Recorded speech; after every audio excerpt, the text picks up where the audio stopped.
dignitaries here today on this occasion of the 50th centenary of Golden Jubilee of Ramana Kendra, Delhi. It's been a long journey, and with the grace of Bhagavan, we've been able to achieve many folds in the grace of many supporters and people from Tiruvannamalai and all over. May I request our chief guest, please, to be seated, Sri T.N. Chaturvedi ji, please.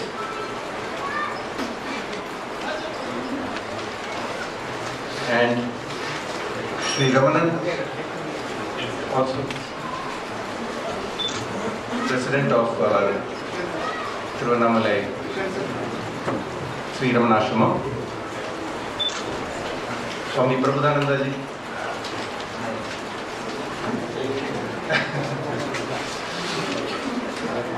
and Mr. Vijay, our Vice President of the Kendra, and Secretary Mr. Krishna, as well as Justice Sir, our President.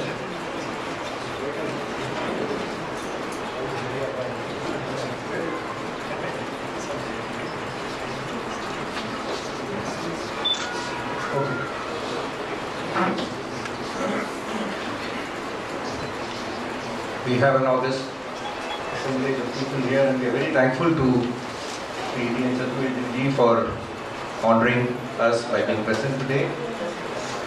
He has been associated with the Kendra, and he has been doing human service, besides being a great bureaucrat. He is the central chief guest. Then we have Sri Ramanan, of course, he needs no introduction. He's associated with Ramana and his teachings, and of course he has been a great guide and supporter. And thank you, sir, for making your time and making yourself available here. Justice Ramurthy here, our present president, has been again a great supporter, guide, philosopher to our Kendra's activities, and we deeply thank him for being here and guiding this success of this event. P.N. Vijay, well-known financial advisor to the retail investment community, is our vice president of the Kendra. Besides that, he is deeply interested in Hindu philosophy, scriptures, writes, reads, advises, and he has been a constant guide, mentor and supporter in the activities of the Kendra. Sri Krishnan, who is the backbone of the Kendra here, the secretary, thanks to him this event is happening today. He has taken a lot of effort and pains to make this grand success of this event, of course with the blessings of Bhagavan. Now, may I request Sri Vijay Shri to start the function with an invocation prayer.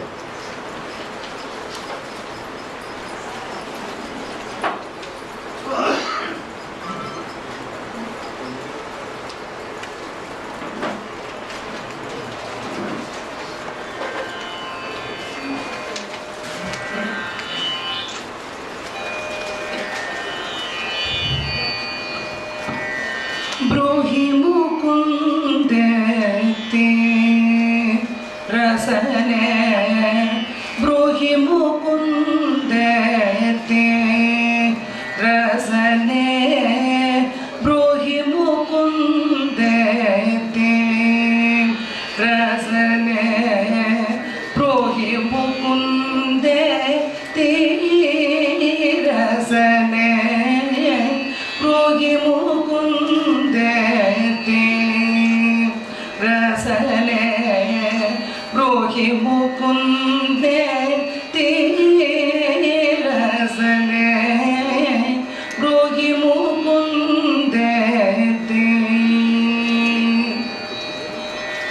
Keshava Madhava Govindete, Keshava Madhava Govindete, Keshava Madhava Govindete, Krishnananda Sadanandete, Krishnananda Sadanandete, Brohi mukundete rasane, brohi mukundete rasane, brohi mukundete.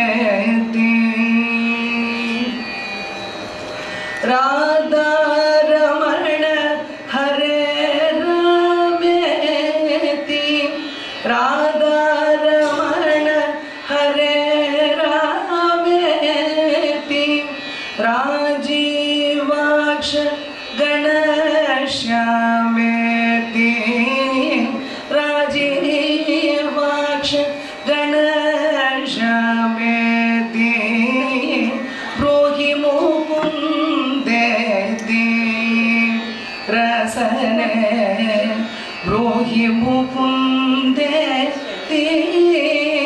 rasane brohi mukunde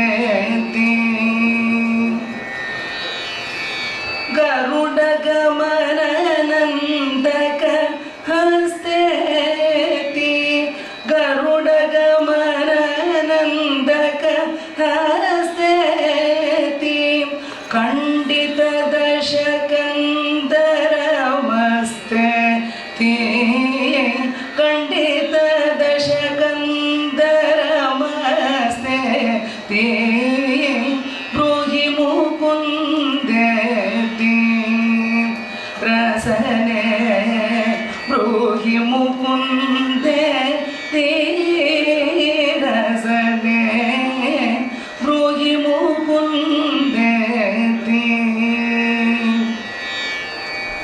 akrura priya chakradhanetri akrura priya chakradhanetri hamsa niranjana kamsahareti hamsa niranjana kamsahareti brohi mukundeti rasane brohi mukundeti rasane brohi mukundeti.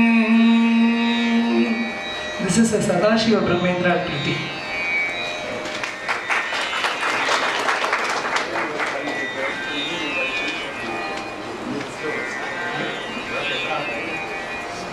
Thank you, Srimati Vijayashree, for invoking blessings of the divine. We start off now with the lighting of the lamp, and may I request Neera to guide and have our chief guest, Sri T.N. Chaturvedi ji, Swami Prabhudananda ji also, please. Ramana sir, President.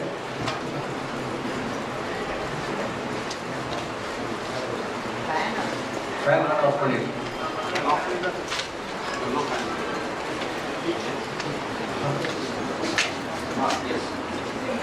Just a small announcement. If your mobiles, I am sure you would have switched it off. Please keep it on silent or switch it off to respect the sentiments of the occasion. Thank you very much.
And as the President, we request Justice Sir also to.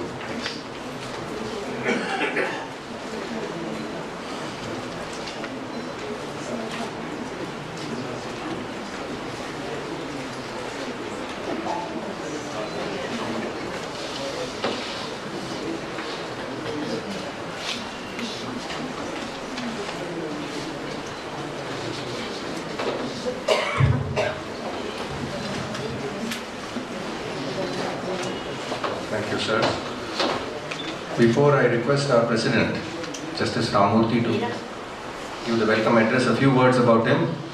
Justice Ramurthy is our present President of the Kendra, and he has been an inspiring leader and a guide to the Kendra's activities and growth over the past 2 decades. After an illustrious career as a judge in the High Court, Sri Ramurthy continues his service to provide justice as a leading counsel and arbitrator in the courts of Delhi. And he is a trustee member of the Malay Mandir Temple and he's also connected with diverse spiritual activities. We in the Kendra owe a very special thanks for the encouragement, direction that he has always provided to us in running the affairs of the Kendra. And a true devotee of Bhagavan, his anya is reflected in his very unassuming and endearing nature, and is added proof of how he is a true follower of Bhagavan's teachings. May I now request him please to address the gathering.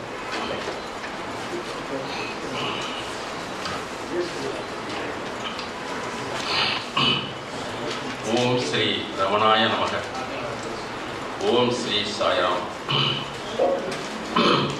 Our respected dignitaries at the dais, my dear brothers and sisters, ladies and gentlemen, I deem it a great privilege to have had this unique opportunity of standing before you to extend warm welcome on behalf of Sri Ramana Kendra and on my own behalf with the blessings of Bhagavan Sri Ramana Maharishi.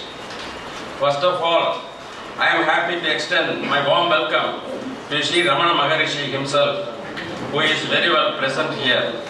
My most humble pranams at his lotus feet. Mr. Andrew Bukraba would endorse my view. He would state, I quote, I hear some people say that there is no living Guru at Ramana Ashram. They are very, very wrong.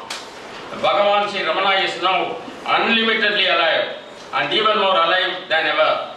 I may briefly mention here that Ramana Maharishi told me this himself in a vivid dream.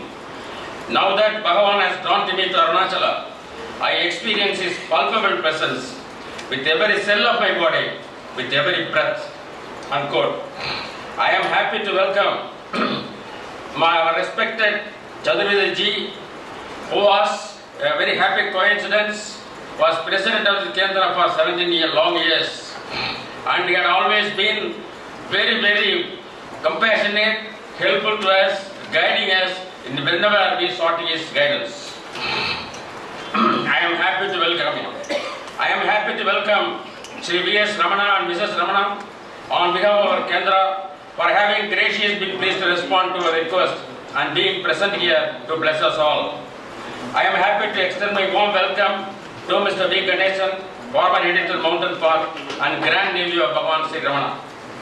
I am very happy to extend our warm welcome to Swami Prabodhananda Saraswati, Chairman Arsha Vidya Mandir, who has been our guiding spirit all throughout. I am happy to welcome Honorable Kendra, I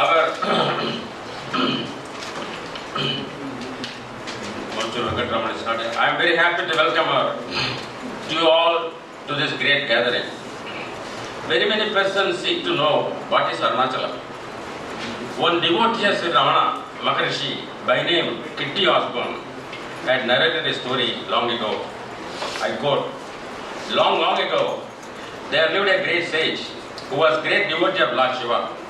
He asked himself the question, what was the proof to show that God really existed, or it was an illusion men had created of themselves to pacify the inner urge for divinity.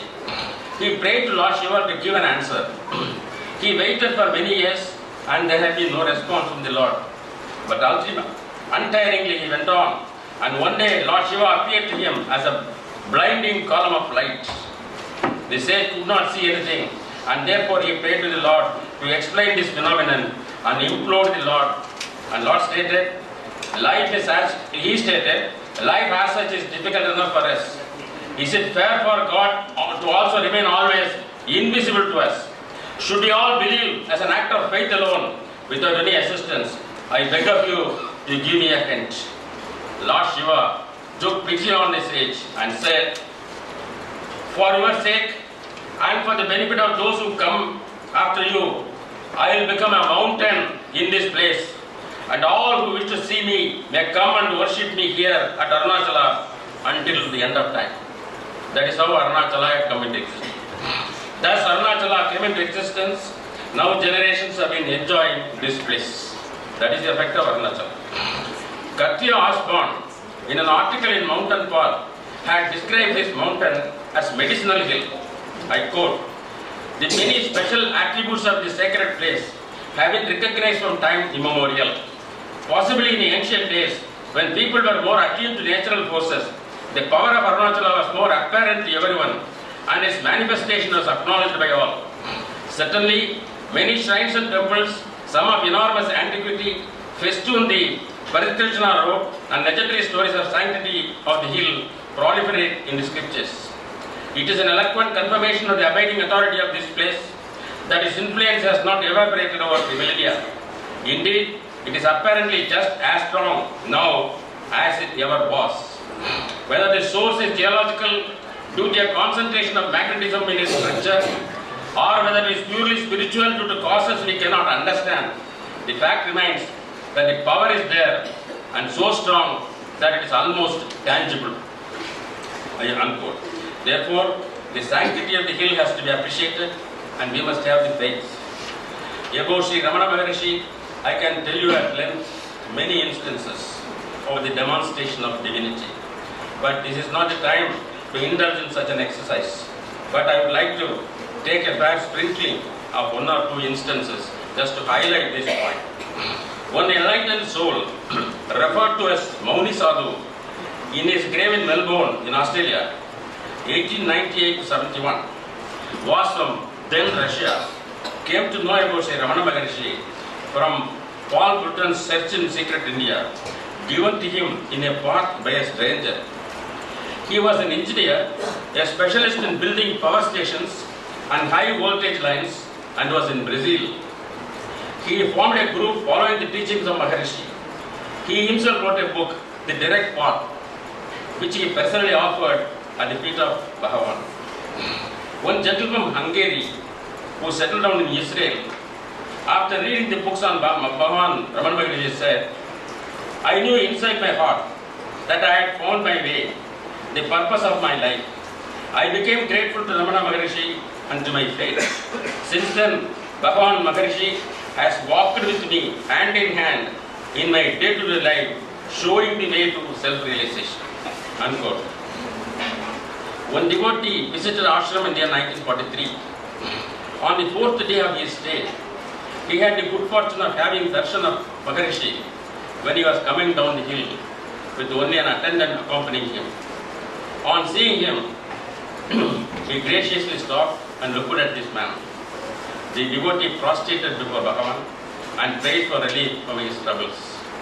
Sri Ramana said, I quote, the forest has been set on fire and it will burn out of its own accord. No need to worry hereafter. Unquote. On the devotee's return, his life became very different and it was very peaceful. He would describe the place as follows. Runa means desire. Arunam means desirelessness. Chala means movement. Achala means non-movement. Hence, desirelessness leads to non-movement of the mind, which is Arunachala.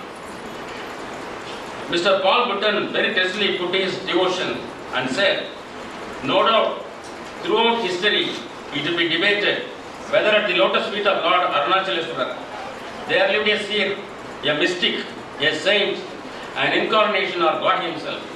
One's realization would depend upon one's equipment, maturity, and Bhagavan's grace. Unquote.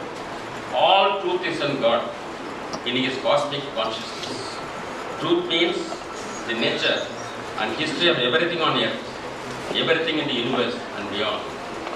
Vedic definition of a man of God is softer than flower where kindness is concerned, stronger than thunder where the principles are at stake, in possession of fathomless peace with an antenna of irrefragable insight. That's the indication.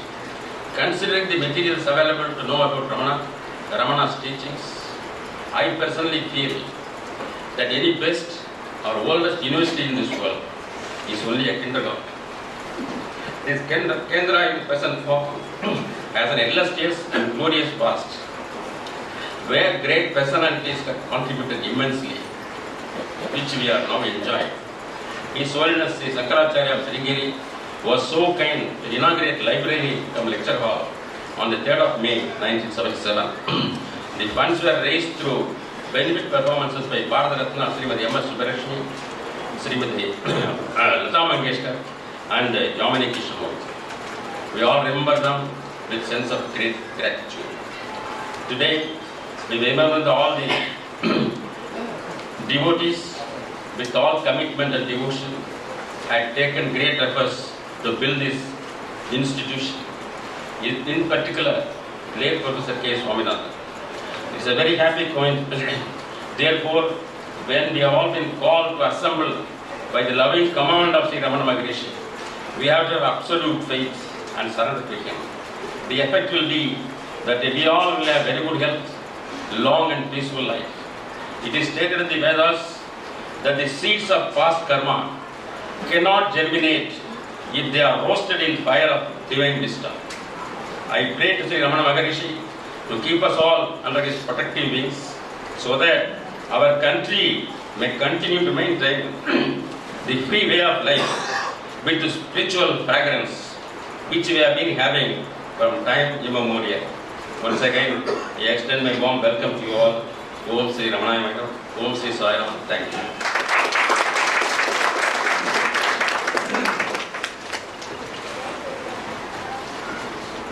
Thank you, Sri Ramurthy ji, for giving us an overview of the Kendra and also making us remind of the value of Bhagavan Ramana's timeless teachings.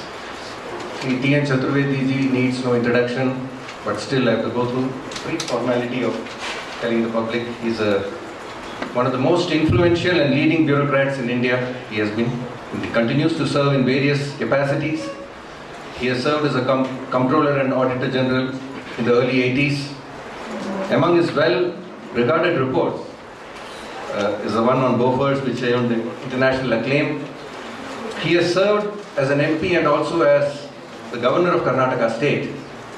His love for Bhagavan is unstinted, as evident from his regular visits to Tiruvannamalai and yearly visits, I understand. And we are fortunate to have him here as a past president of this Kendra. Thank you so much, sir, for agreeing to come here and be part of our event, a very sentimental, emotional and happy occasion. And we are indeed delighted to have him as our chief guest. Before I request him to speak, we have just published a souvenir capturing the various events and the history of the Kendra and some articles which I'm sure readers will find it interesting. May I request him to please release this inaugural souvenir through our Justice President, please.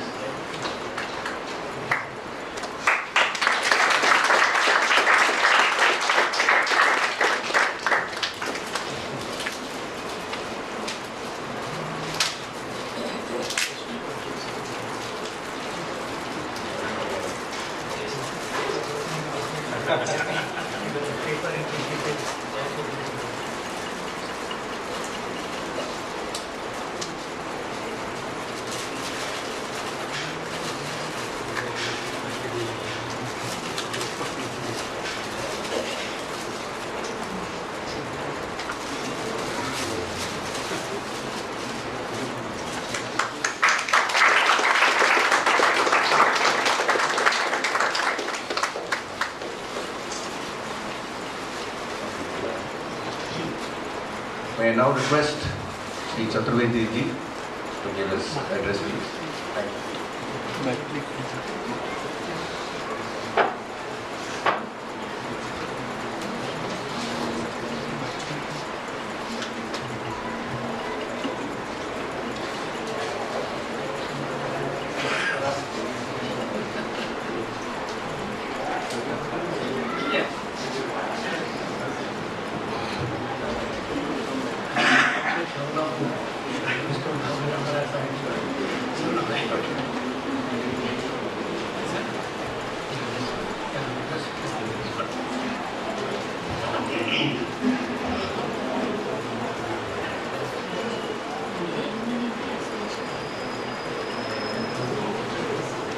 Shri V. Ramanan, Mr. Justice K. Ramurthy, Mr. Vijay,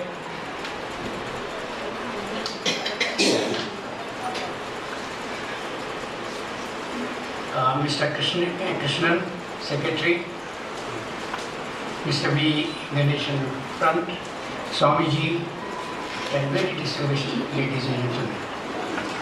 I indeed feel honored to be here this morning, and I fondly remember my long association with Kendra. Of course, the association does continue, though it may not be in that active form. 3 days back, I got a telephonic call from Sri Krishnan, and later on Mr. Vijay and another devotee, they came and saw me and asked me to come for this function this morning and be what is supposed to be the chief guest. I don't think I have credentials for the same. I am no scholar from that sense of the term. I am certainly, like you, one of your fellow devotees. It has been my privilege to be the president of this the prestigious Ramana Kendra. And I must say that Justice Ramamurthy has recalled to memory quite a few of those who were associated with Ramana Kendra. I'll also like to do so. I think the reason that they contributed immensely in the early years to the building of the Ramana Kendra.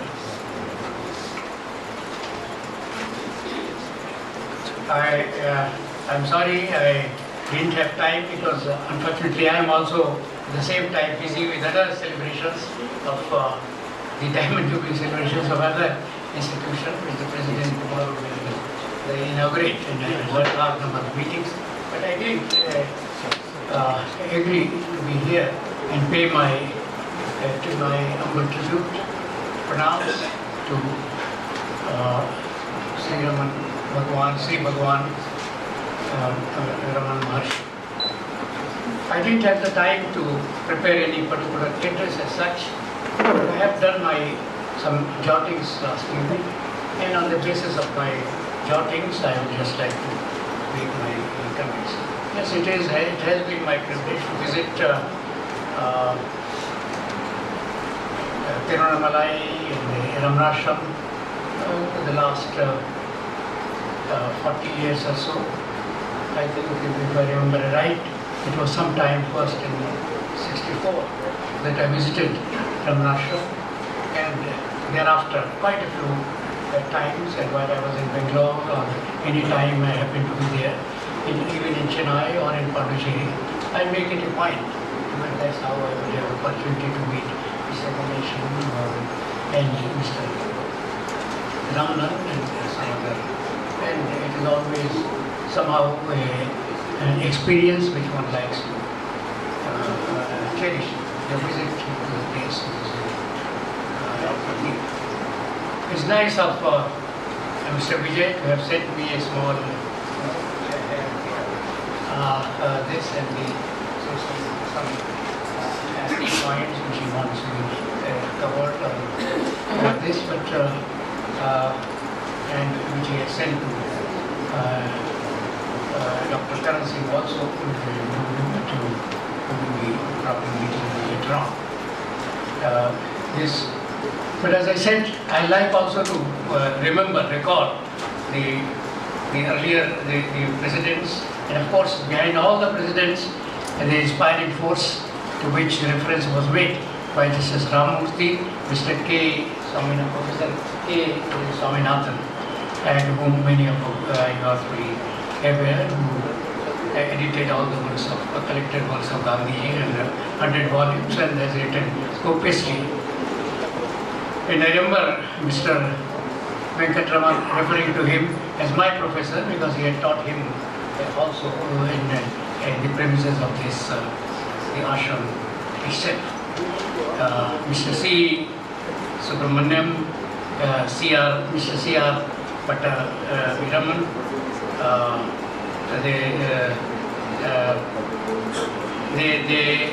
and I think at different times they were Sri Venkataraman himself before he became he was elevated to the office of the Vice President and thereafter the President. And I am very happy to find that this Kendra has now an equally distinguished, a very eminent judge to look after its affairs, and with the help of the colleagues and friends and the devotees, he is able to ensure that the Kendra progresses from one milestone to another of progress and in the service and of Bhagwan.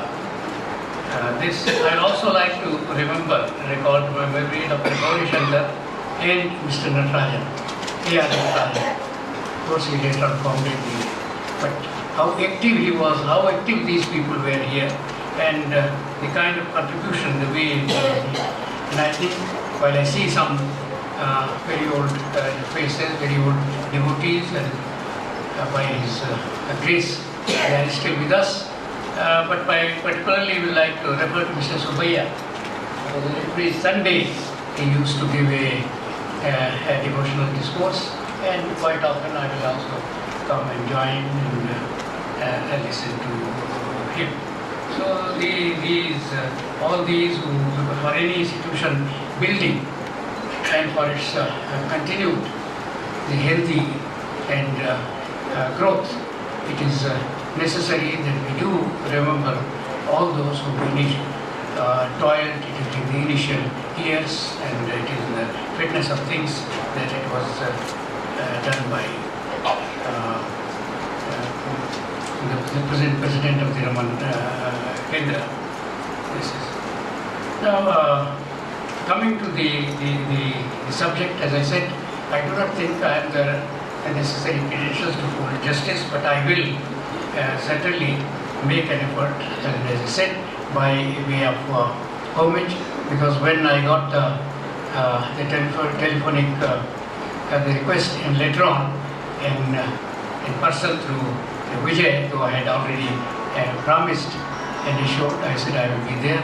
I thought, as I said, probably the learning command, the words that were used, this is or his wish that I should be here. In any case, I had promised to be here for the inaugural address as such. Fellow devotees, I will just very briefly, first I should refer how I came to Bhagwan Brahman, or how I heard of him, and how I thought of him. I just, I knew that he is one of the saints, as in the newspaper sometimes there will be a news item, and I'm talking of more than 65 or 66 years ago, that it is it. And accidentally it so happened that when I sat for what is called today the IAS, IFS and Allied Services Examination in the year 49, there was a paper called the General Knowledge and others, as you know, and a number of other small questions were there also. And he said, who is Raman Maharshi? Of course, all that I could write about him was that he is a very well-known saint, and particularly in South India. That's also I didn't mention in North India at that point of time. And I said, but I had read Reza Said by Somerset Maugham. So I also wrote that Somerset Maugham wrote a book, one of his very famous novels, The Razor's Edge. The Razor's Edge. And later on a film was also made, which I had also the opportunity to see at Allahabad when I was in universities. So this is all this is it.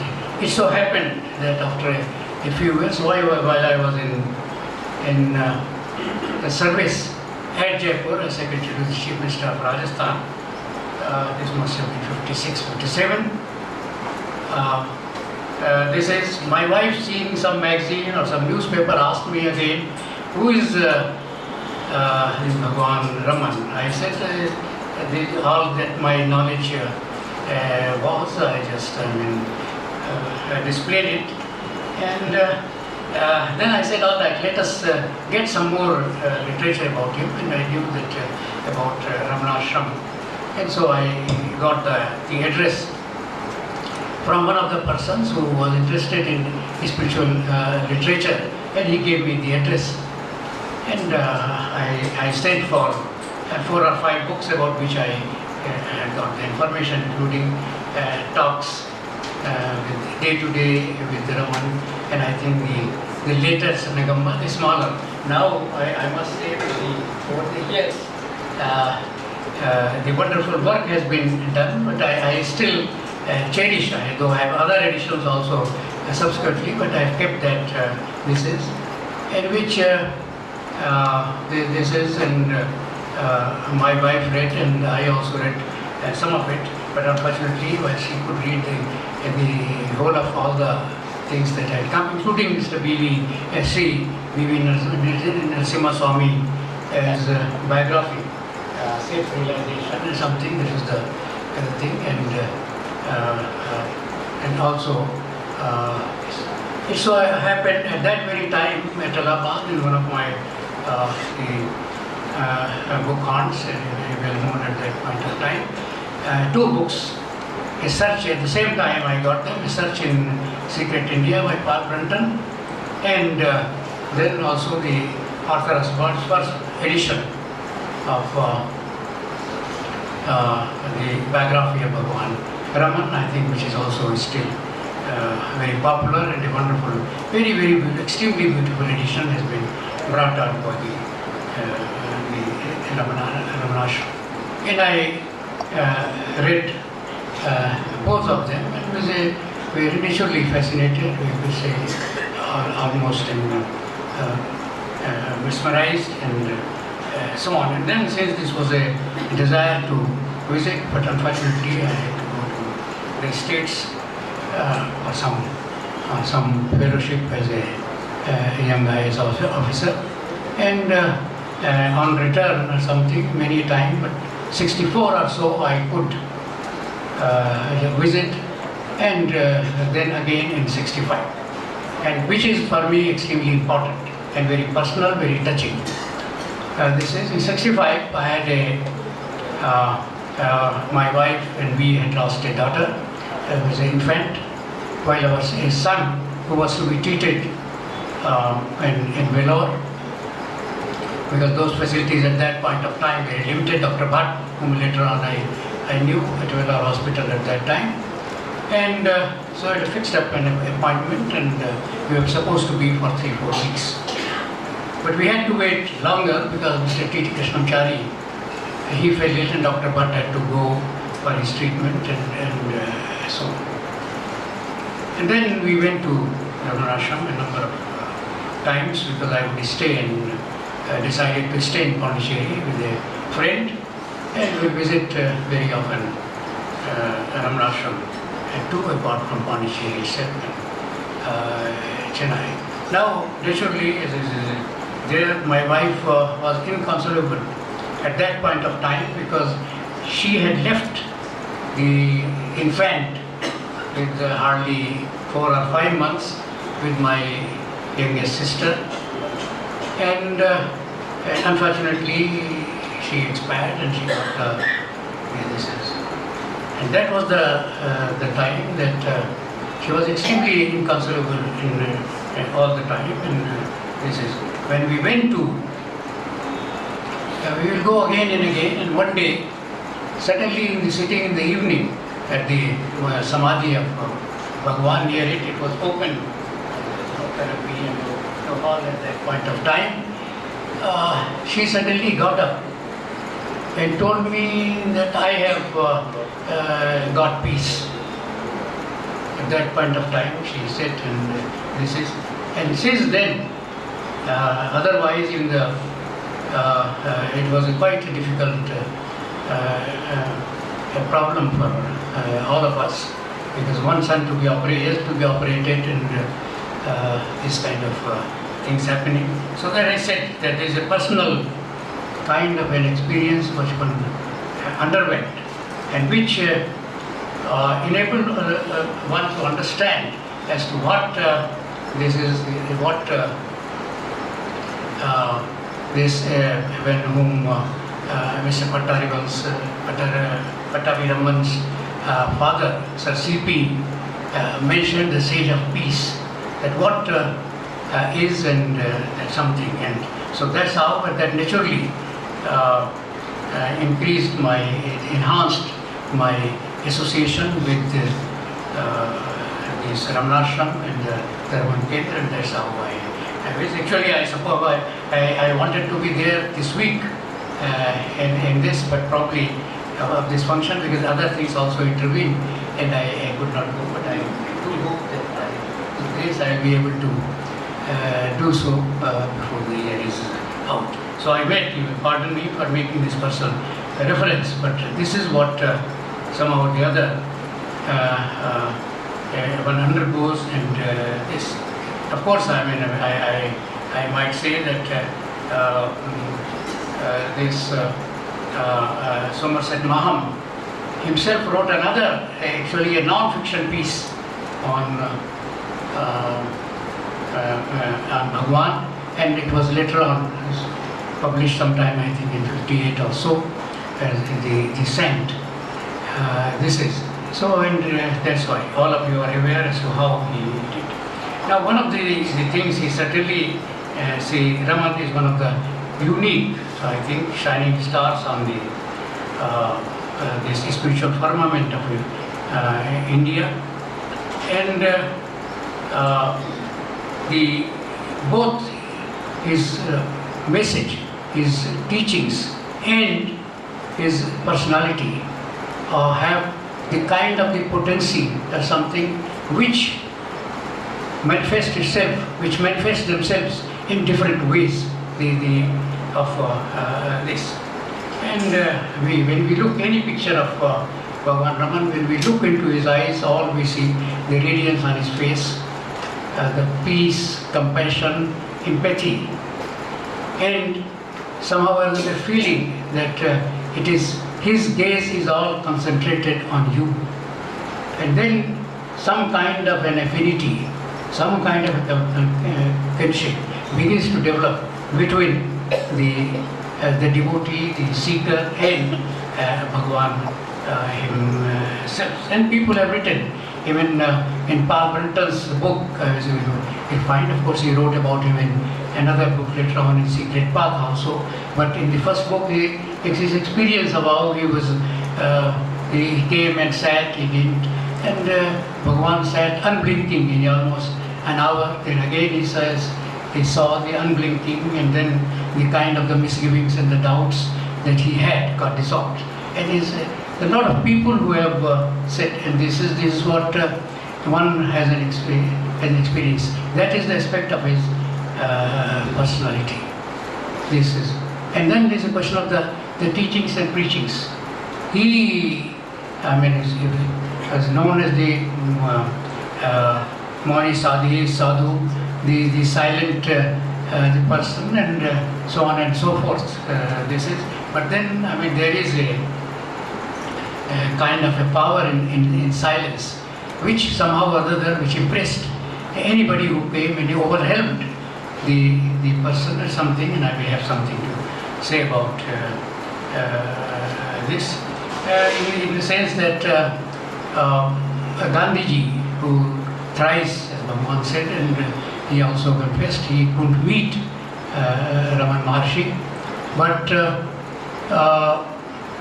he sent Jamnalal Bajaj and Dr. Rajan Prasad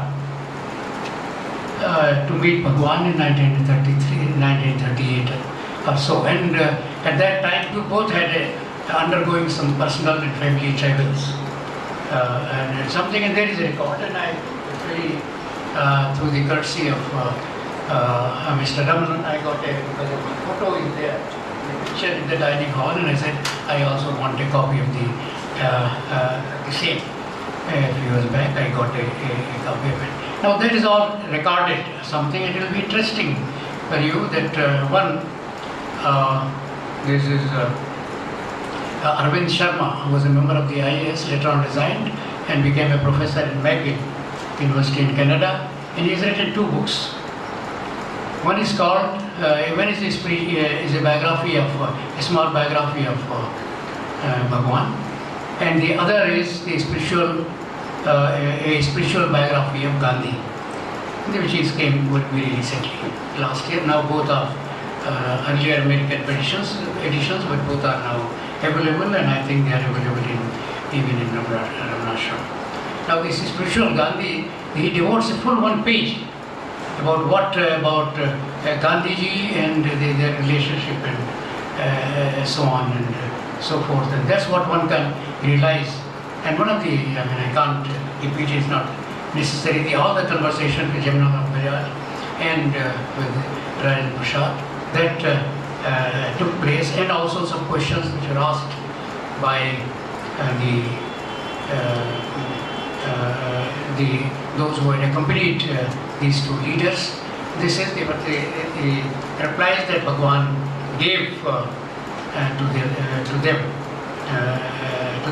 But one particular thing is very important, which I want to, he said, this is that Adhyatma Shakti is working. When somebody asked him about the freedom movement and so on and so forth, he said Adhyatma Shakti is working to him, and that will lead him to his mission, fulfillment of his mission. But it's a very detailed and a number of talks that they way somehow in a very pithy manner, but suggestive manner, the Bhagwan would respond and reply to the questions. So now it is this question and answer form into something, and that as you are all aware, he would try to, where one will see both his personality and his preachings. And his preachings, this is he said that what is the relevance, when he said the keynote address, then it just stuck in my mind that the keynote, the address, the keynote, one can say the mantra of Bhagwan's teachings is in this very simple, this is that who am I? Who am I? That is so koham. And that is a question which is a philosophical question, which is a question which may be even in day-to-day life. And I think that is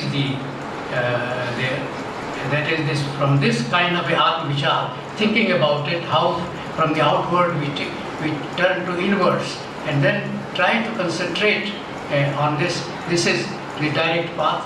The simple is path as well as the goal. This is how we reach it, is the same, and is the that is, I think, is a self-inquiry. This is now. This is something which is a question of practice, not just only a question of verbalization, but is much more as to how much we are able to practice this, and this is. Then in one of the biographies of writings and about Bhagwan, I read that somebody came and asked him, "Have you seen God?" The same kind of a question that was put by Vivekananda to Ramakrishna Paramahansa. And this fellow came suited, booted, didn't take off his shoes and so on, looked at him, put this question, and then he just went away. And then Bhagwan commented that now the people want to only purchase a ticket to Ramana and expect to see God. And this, of course, Vivekananda did his get his reply and message in course of time, so as advised by Ramakrishna Paramahansa. So now this is, so Bhagwan could be quite sharp also in his comments, and and this also in his reactions. But then all the time you see him a personification of compassion. This is, and the spirituality, this is in his, in the radiance of his, and anything that is. There are many people, that's why you will also feel a bit upset when you see him cutting vegetables, helping in the, this is that, what is this, why is he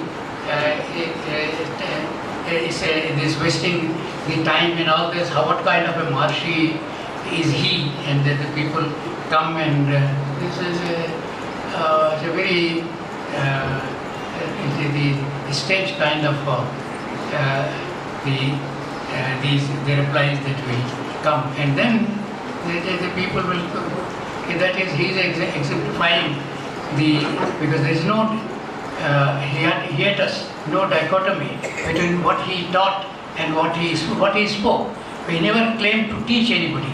This is what when the people asked, because that is one of the greatest things. He was not like one of the peripatetic saints and the sages of today, so-called godmen and something, who go around with publicity, fanfare, and so on. But when you at a place, those who people come, you will try to reply to their queries and so on, and then they will get their answers in this, how it is. But it is exemplified, the labor that one does. Now this is the kind of the person, the persona of the Bhagwan is. I'll just like to, I refer to this with Paul Pruntal's book, and this Rider's edition as well as the present edition has a very beautiful, but a small foreword by Dr. Radhakrishnan. And for you, I'll just like to, for your information, I would like to, a small portion from that. And I quote, Dr. Radhakrishnan says, the life and teachings of Bhagwan have a special relevance to our age, with its dominant mood of wistful, reluctant skepticism. Each word is very important. That is the kind of cynicism that we see today. Again, we are given here a religion of the spirit, which enables us to liberate ourselves from the dogmas and superstitions, rituals and ceremonies, and live as free spirits. This is what Bhagwan's teachings gives, the direct path, the self-inquiry. This is, again, he goes on, the essence of all religion is an inner personal experience, an individual relationship with the divine. It is not worship so much as a quest. It is a way of becoming, of liberation. Quotation ends, unquote.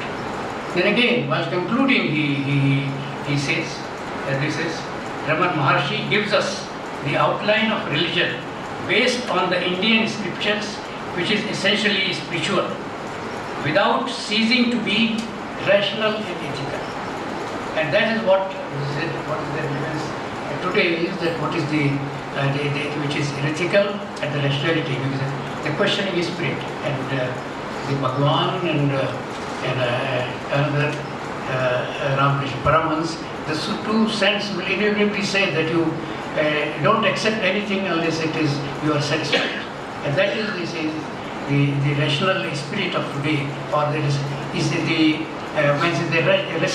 rational unrestment or restlessness in the today's circumstances the people have, according to Dr. Radhakrishnan. That is what this is.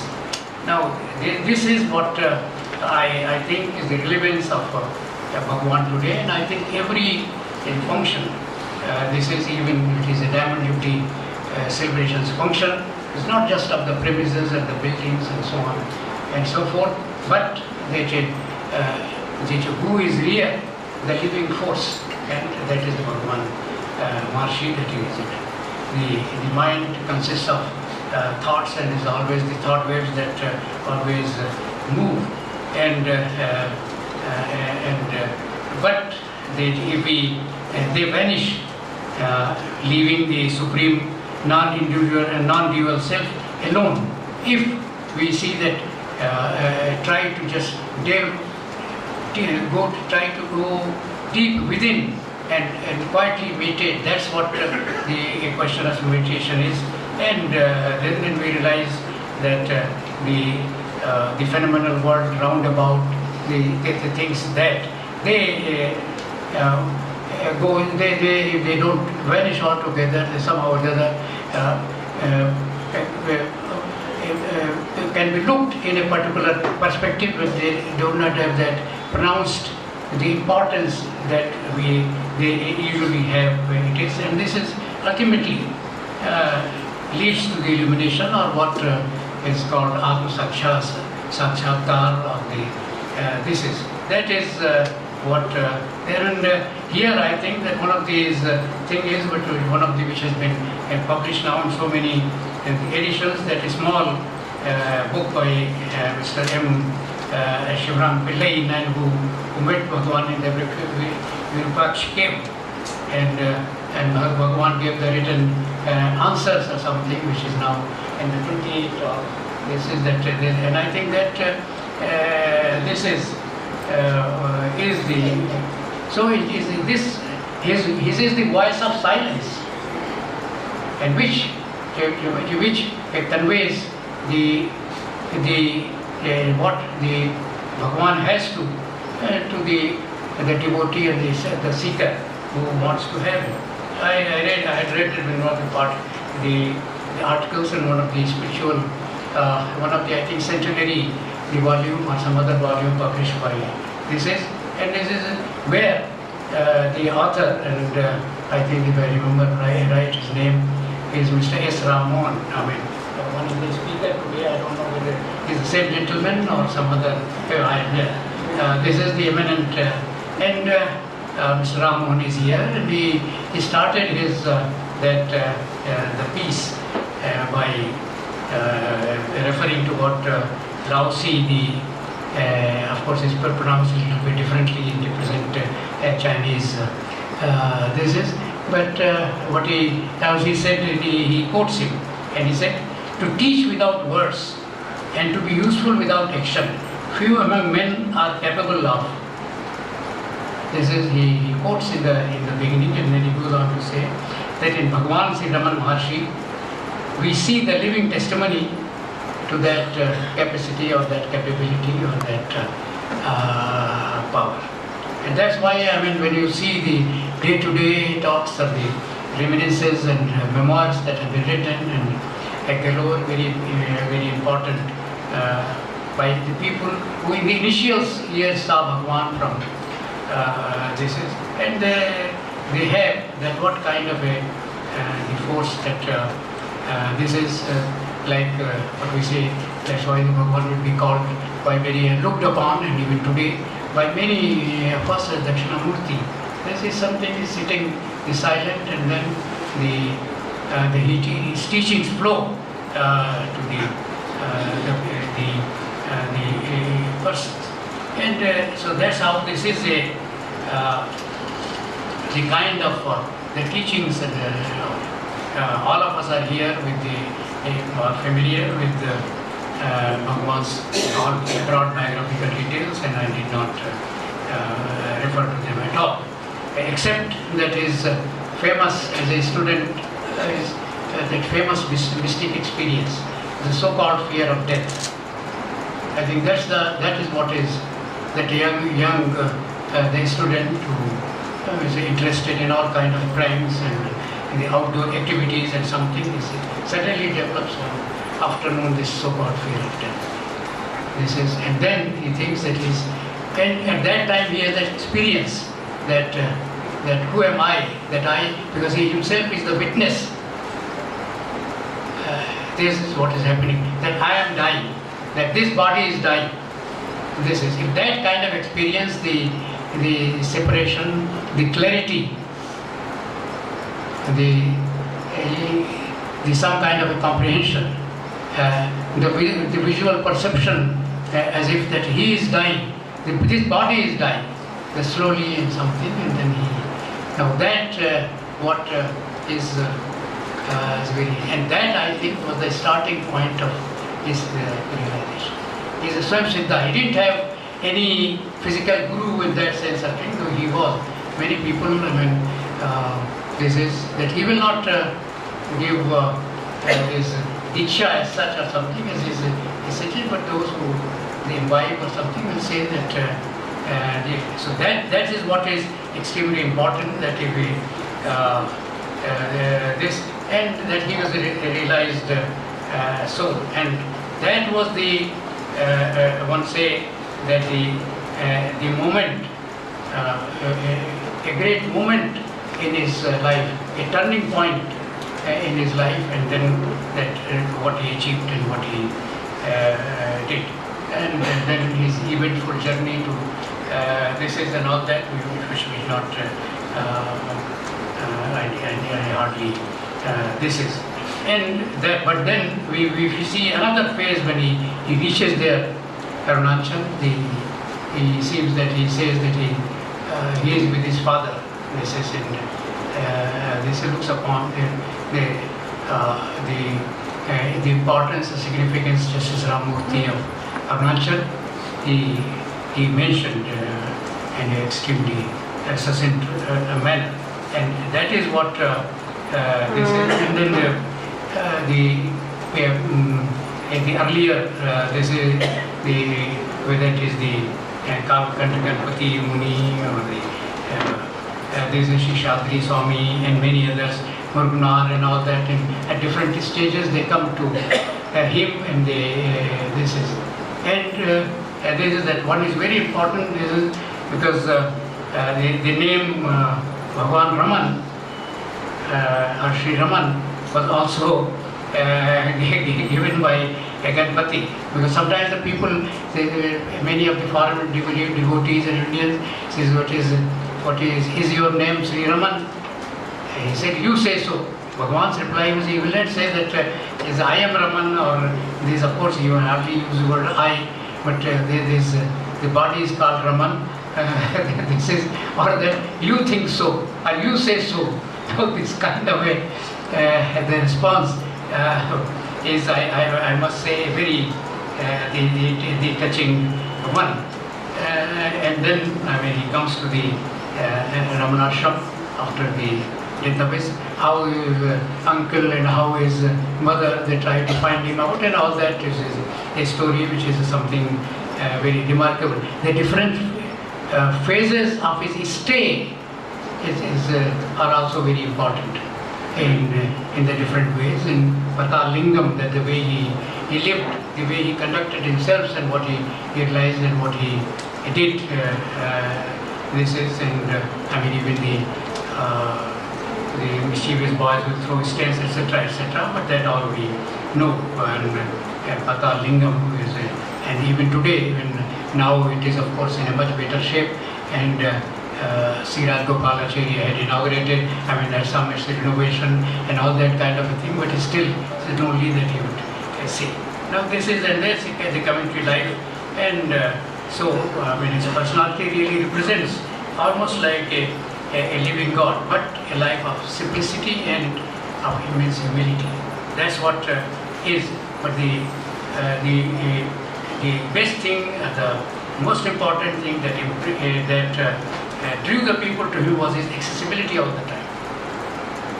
That he is accessible the way that the people, and when you read the memoirs of those who later on stayed with him, and or the first coming, or even short a few visits and so on and so forth, which is this is no distinction of high and low, which are fortunately in the dining hall we will die today. Though at that time there were a number of controversies about Brahmins and non-Brahmins eating together and so on. This isn't how he would resolve. That is what is extremely relevant for us to see today. So no distinction of high and low. That is the equality equity that we talk about, and somehow or the other and compassion for all species, not just for human beings, but for all species. And thus we have cow Lakshmi, the monkeys, even the serpent, and the serpent who crossed his body, touched his body, and so on. And when this one Dr. Hafiz Sayyid, who is a Sufi saint, he was a professor actually at Allahabad when I was a student in 44 to 49, a very aged and a very learned person, highly respected for Urdu and Persian. This is, and Bhagwan's reply to him was, this is, that yes, it was quite cold. That's what that was the only reply. He said, were you not afraid of something? He said, it was cold. His body had the sensation of coldness or something. I mean, this kind of a composure and this kind of a, even thereafter, this is, otherwise the word which is very common is a traumatic experience for people. But for Bhagwan, it was not a traumatic experience. It was just the monkeys, peacocks, sparrows and squirrels. And I'm very glad that now a number of books about each of them, and something you can have in the small booklets or the bigger booklets for children and for others. The Ramana Ashram has made them available. And this is the, they believe in siddhis and miracles, and that you know that many people don't believe. For him, the most important thing for us to withdraw from the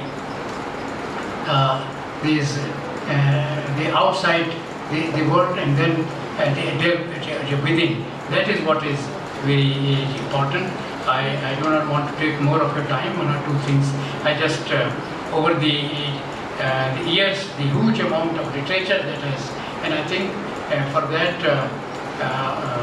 the Ramana Ashram and the Center for Learning at Bangalore, they have a law, and now the many foreigners and everybody is Germans have written, and they have been translated in English. All kinds of books now are available about Bhagwan, but of course this is the talks with Bhagwan, which will be many experiences of this. Even I remember when Dr. Lakshmi Narayan has face to face with Bhagwan, he has tried compiled this is, and he is, and that is what we have to do. I mean, one more remarkable thing to which I want to draw your attention is this is then, and from Humphreys and these memoirs till today, these are extremely important. But one very important thing in Bhagwan is that he remained all the time here. He did not move out more than it. This is, and the great saints will come to meet him.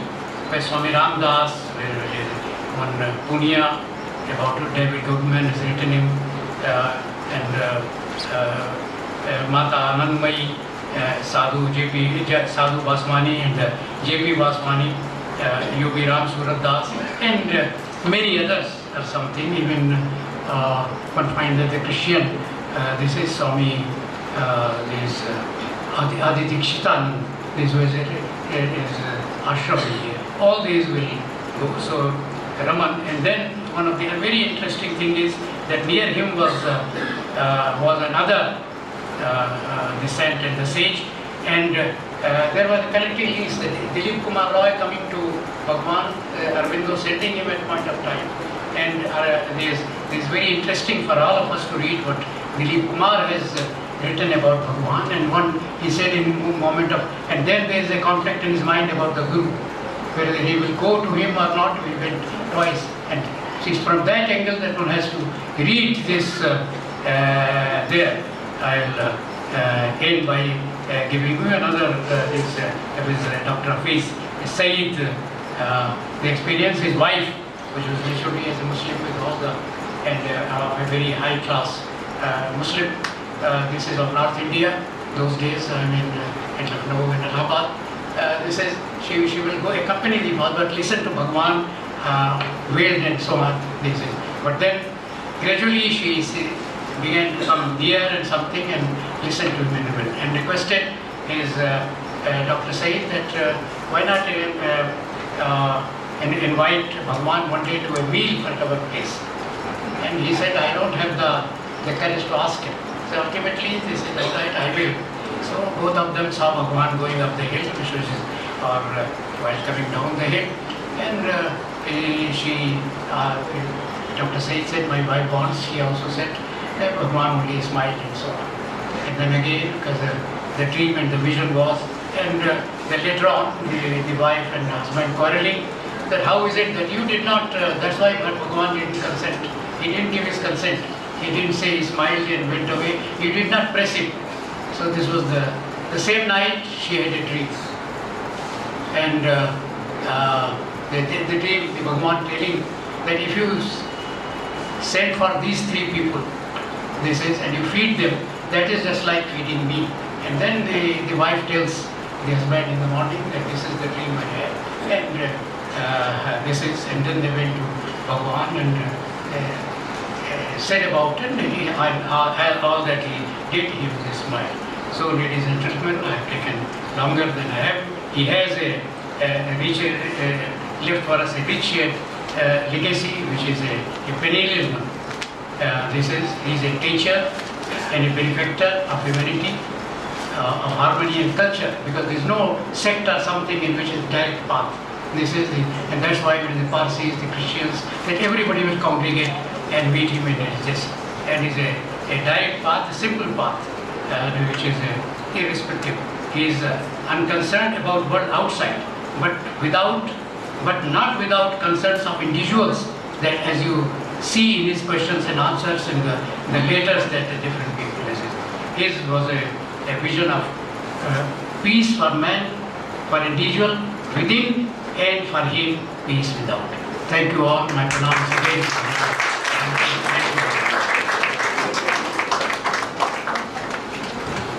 Thank you, Sri Chaturvedi ji, for this most illuminating talk.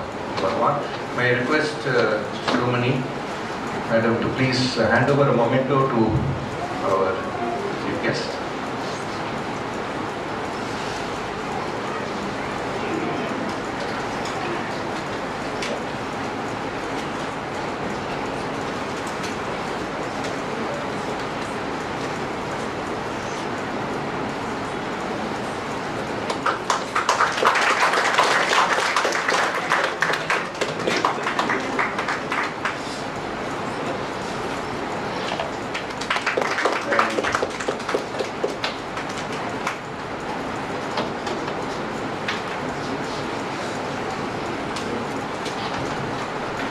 Before I request our President Ramana ji to share his thoughts, may I request Neera Kashyap to also hand over a memento to our President. Please.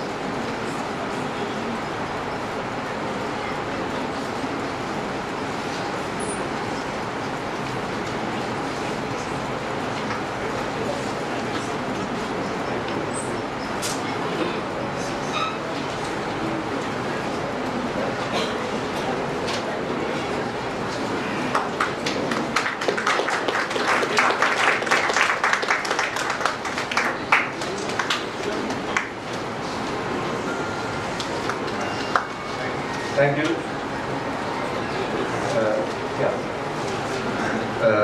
Sri Ramanan ji requires no introduction. We are very fortunate today to have two grand nephews of Bhagwan, Sri Ramanan ji and Sri Ganeshan ji, and it's very, very fortunate for us to have them with us.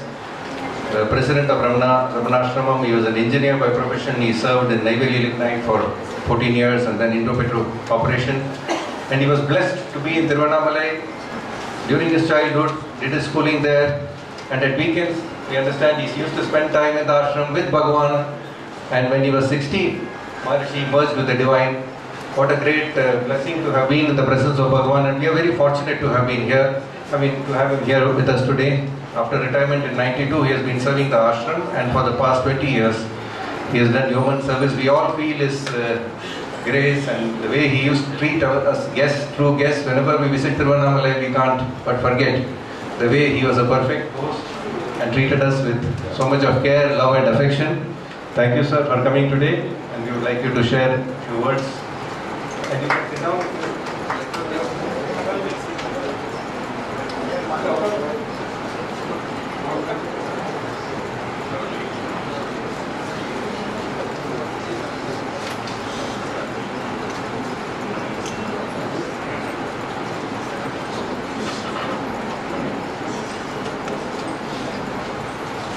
Om Namo Bhagavate Shri Ramanaya.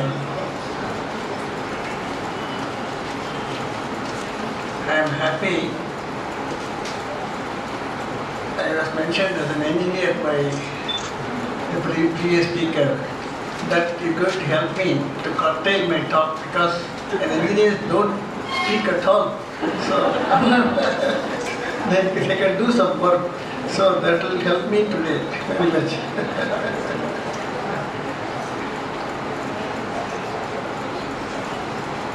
You know, 2014 is an important year for us all. It happens to be the centenary of Arunachal Shiva, composed by Bhagavan in 1914 when he was staying in the Vipaksha cave. In response to his devotees who wanted to do begging, a special poem for that. He in one circumambulation of the hill, he composed 108 beautiful verses of a poem named Arunachala Akshara Ramana Malai. The second, of course, is the Golden Jubilee of our own Ramana Kendra. Both have significant things for all of us, and I wanted to make a mention about that.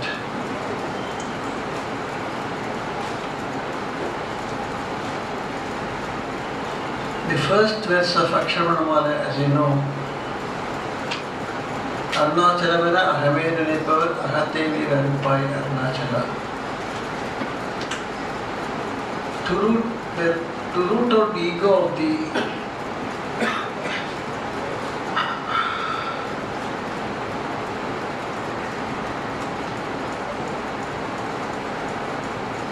if you think of Arunachala in the heart, you will root out the ego of the Arunachala Ahame Nilpar Ahate Veerarupai Arunachala. This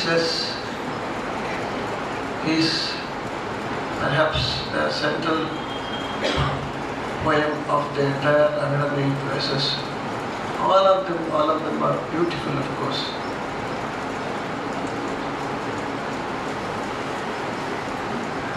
The Golden Jubilee of Ramana Kendra, Delhi, was his existence, I would say, to Professor K. Swaminathan, who was asked to be the president of, to preside over the chief editor of the collected works of Mahatma Gandhi from 1960 to 87. 27 years he was in Delhi itself after his retirement. That he being devoted to Bhagavan as much as his devotion to Gandhi, I would say he was one who could one of the greatest exponent of Maharshi himself. It was he who, from 1960 onwards, as soon as he came here, started having weekly satsangs with devotees, court fellows interested in Bhagavan in 1964.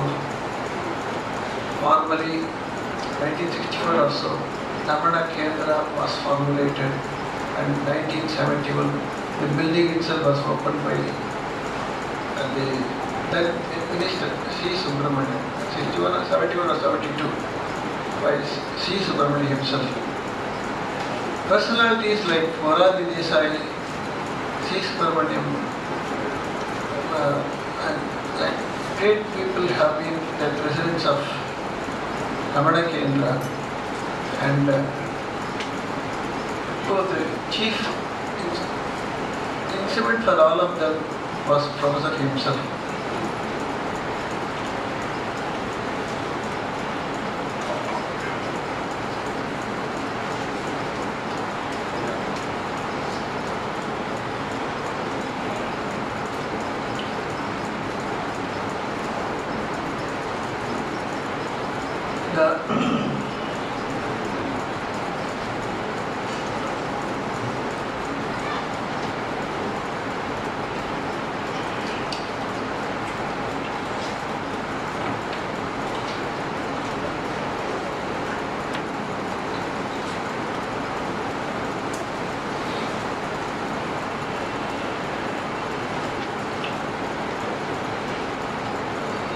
Then Prime Minister Indira Gandhi herself, while releasing the last 2 English volumes of Gandhi collected works, remarked, above all, our thanks are due to Professor Swaminathan, who worked with dedication expected of a follower of Ramana Maharshi and Mahatma Gandhi.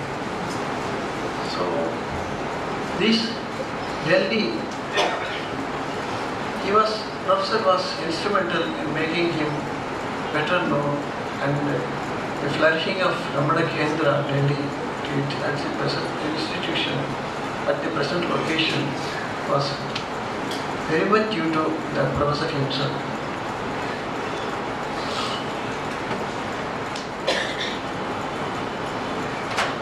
It was in 1971 also, thanks to Ramana Kendra Delhi,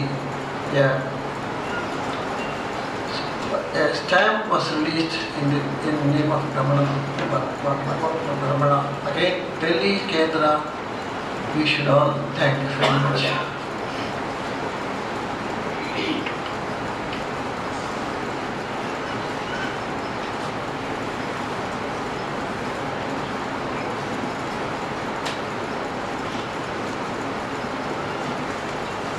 There are very good speakers coming to, and I am one of those who is waiting for their talks. We had already a wonderful talk.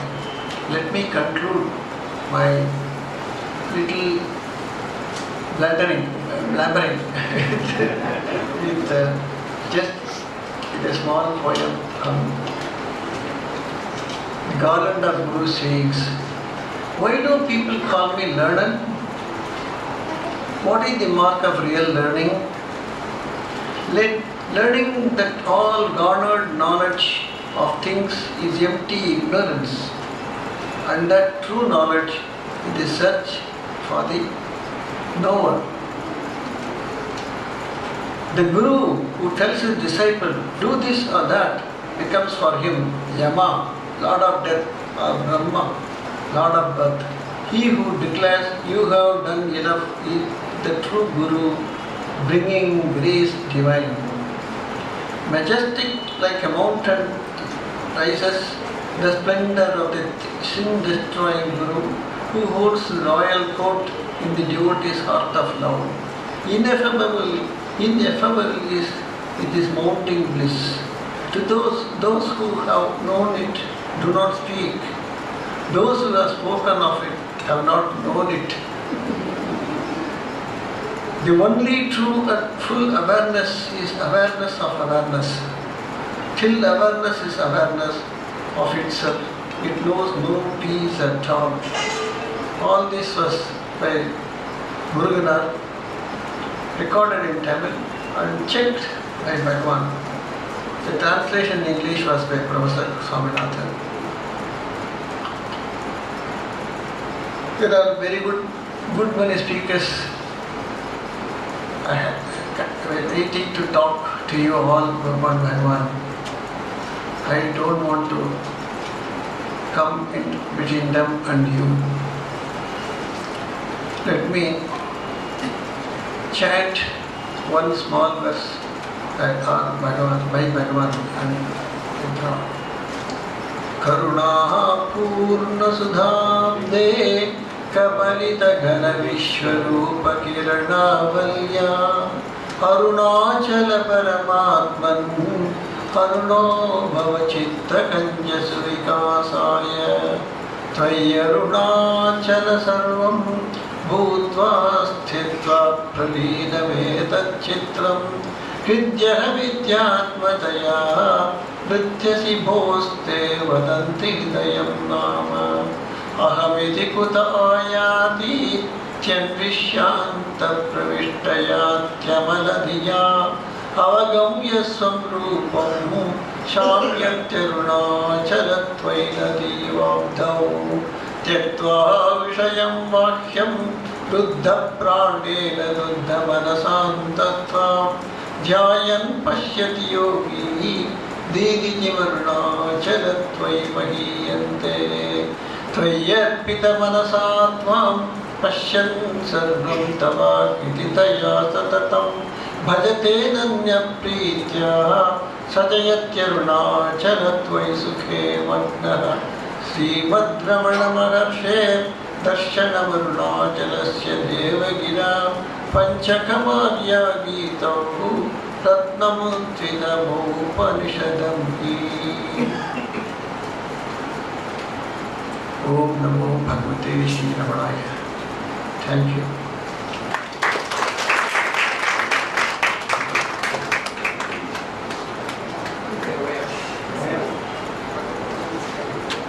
Thank you so much, Sri Ramananji, for that devotional end, specifically before we break for tea, seeking the divine blessings of Bhagavan Ramana. In particular, I just want to thank Mrs. Ramanan also to be taken time and to be here today, as well as he spoke in glowing terms about Professor Swaminathan. His daughter is here, Dharma Chatterjee. We are delighted that you could all be here. Now we'll break for tea and assemble back at in about 15 minutes.